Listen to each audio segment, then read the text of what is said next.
in Government Higher Secondary School, Kappalur, Madurai.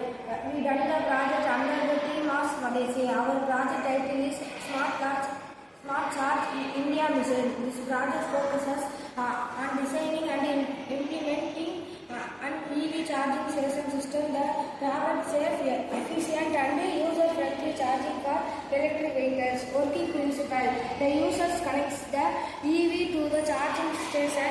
The system verifies the connection and authenticates the user. The controller checks battery parameters and begins the charging process. Power is delivered through the converter to the EV battery under control voltage and current. The controller continuously monitors charging status.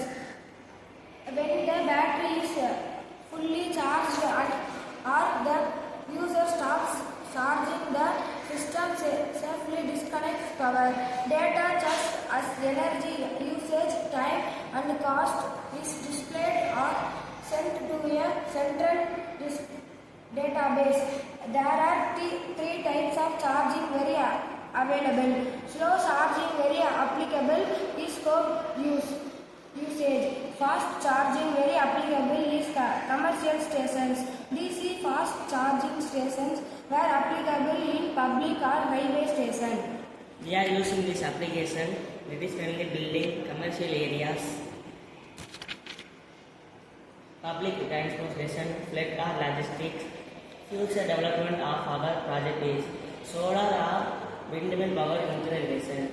Charging station can be powered particularly of fully renewable source to reduce grid dependent carbon footprint. Hybrid power system. Pumping solar panel with grid electrical ensures continuous power supply even in low sunlight constitution. Smart energy management. AI-driven system can decide when to use solar, grid or battery power based on demand and cost.